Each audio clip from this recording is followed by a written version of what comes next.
Good morning. So today we're dealing with the issue of business profits. Are profits the only business of business? Milton Friedman contends that the sole responsibility of any business is to increase profits, whereas Robert Allmater holds, who is a philosopher, that if capitalism is to survive, it must act in a socially responsible way that goes beyond profit making. All right, let's go on that. Making profits is the number one priority for businesses. In a business, the chief executive officer is an employee of its owners of the business. He has a direct responsibility to conduct the business and the desires of the owners. This desire is almost always to make as much money as possible while still conforming to the rules of society. The social responsibility may vary at times, but the CEO, as part of his job, has his own responsibility to feed the desires of the owners of the business.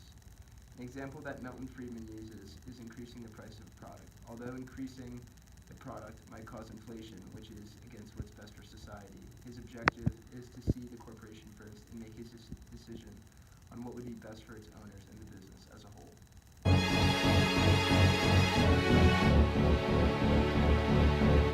This next TED Talk by Harish Manwani focuses mainly on how companies making a profit is not their only goal. He states that companies should not only focus on monetary value, but also social value to help them sustain their growth. The entire model of capitalism and the economic model that you and I did business in, and in fact continue to business in, was built around what probably Milton Friedman put more succinctly, and Adam Smith, of course, the father of modern economics, actually said many, many years ago, the invisible hand, which is if you continue to operate in your own self-interest, you will do the best good for society. Now, capitalism has done a lot of good things. And I talked about a lot of good things that have happened. But equally, it has not been able to meet up with some of the challenges that we've seen in society. The model that at least I was brought up in, and a lot of us doing business were brought up in, was one which talked about what I call the 3 Gs of growth. Growth that is consistent, quarter on quarter, growth that is competitive, better than the other person, and growth that is profitable. So you continue to make more and more shareholder value. And I'm afraid this is not going to be good enough. And we have to move from this 3G model to a model of what I call the 4th G, the G of growth that is responsible. And it is this that has to become a very important part of creating value, of not just creating economic value, but creating social value. And companies that will thrive are those that will actually embrace the 4th G. And the model of 4th G is quite simple. Companies cannot afford to be just innocent bystanders in what's happening around in society. They have to begin to play their role in terms of serving the communities which actually sustain them. And we have to move to a model of an and model, which is how do we make money and do good? How do we make sure that we have a great business, but we also have a great environment around us? And that model is all about doing well and doing good. Now the question is, easy said than done, but how do we actually get that done? And I do believe that the answer to that is going to be leadership. It is going to be to redefine the new business models which understand that the only license to operate is to combine these things. And for that, you need businesses that can actually define their role in society in terms of a much larger purpose than the products and brands that they sell. And companies that actually define a true north, things that are non-negotiable, whether times are good, bad, ugly, doesn't matter. There are things that you stand for. Values and purpose are going to be the two drivers of software that is going to create the companies of tomorrow. Problem hindering social reform through traditional means such as NGOs and charities is a lack of resources. Businesses hold most of the resources at around 82%, so therefore, as the ones with the most influence, the social responsibility to change things falls on them. It's a common trend in the United States for businesses to think that it is more expensive solve environmental issues. However, it has now been proven that it is actually more efficient for businesses to help solve environmental problems.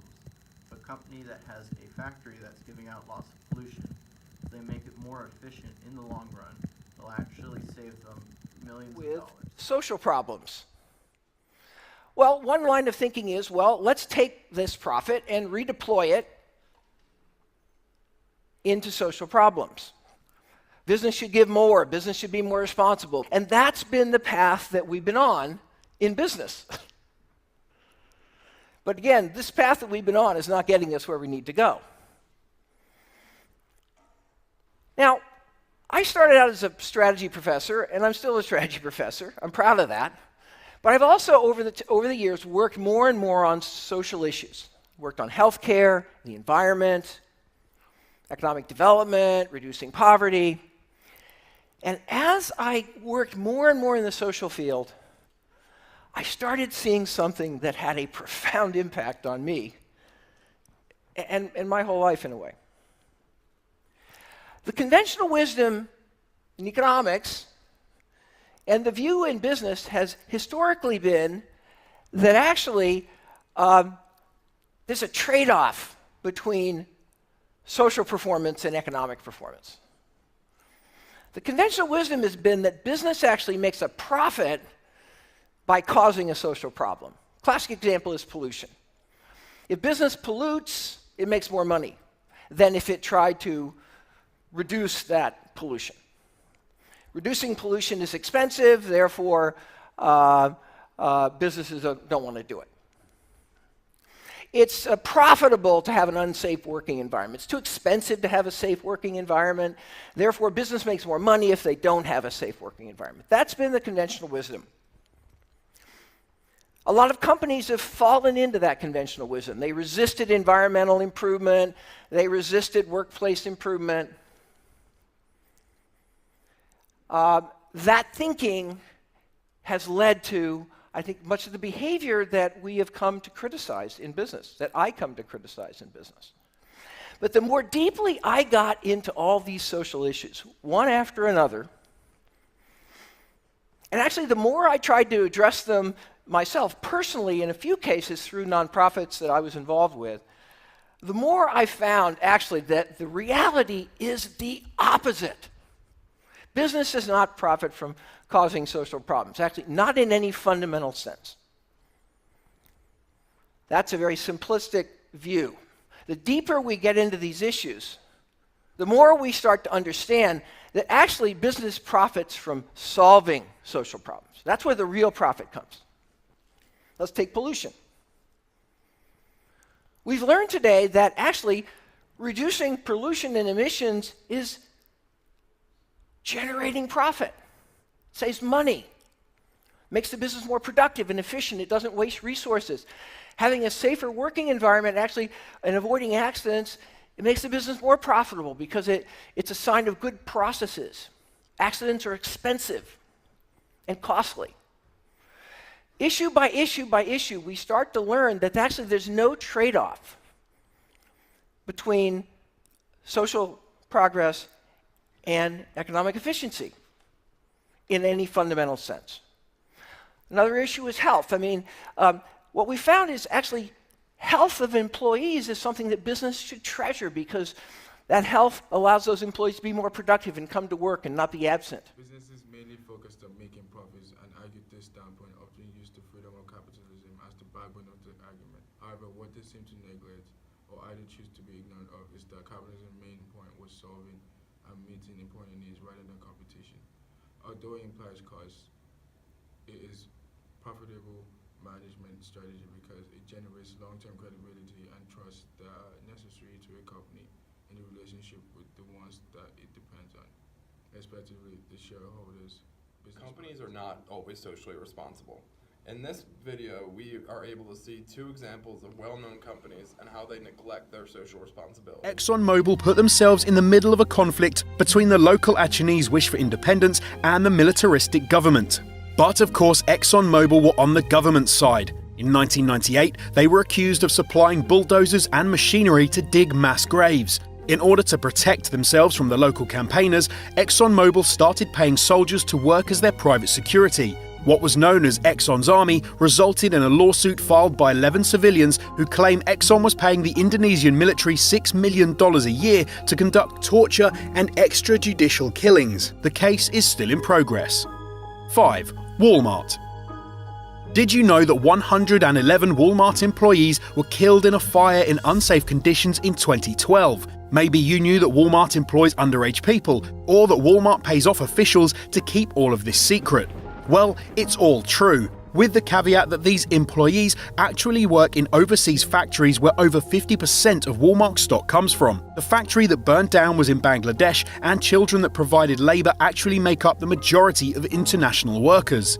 In Thailand, it was reported by The Guardian in 2014 that slaves were forced to work for years under threat of extreme violence. The production of Walmart shrimp was at the centre of the debacle, with the investigation describing large numbers of men bought and sold like animals and held against their will on fishing boats.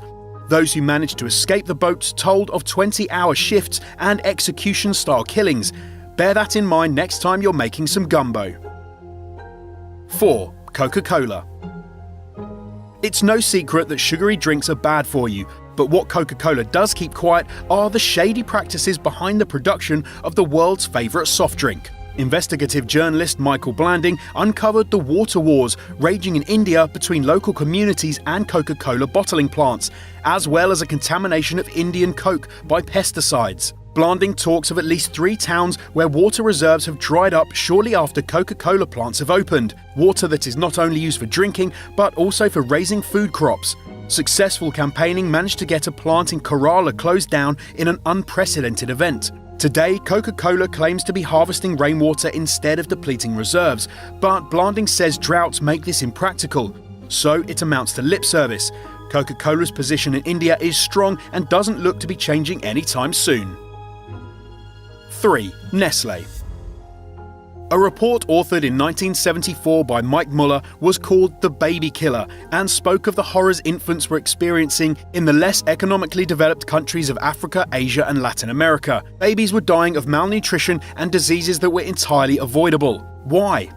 Their mothers were using infant formula rather than breast milk, and Nestlé was behind this. The report talked of sales reps who were dressed up as nurses and sent into maternity wards to give out free baby formula. The International Baby Food Action Network claimed that the formula interfered with lactating, so when mothers left hospital, they could no longer breastfeed. Nestlé then started charging for the formula, but mothers couldn't afford it, and so their children went hungry. Furthermore, the formula had to be mixed with water and served in a feeding bottle, both of which could be easily contaminated and cause deadly infections. As a result of these deaths, a global movement boycotting Nestlé took hold, and the company image has never really recovered.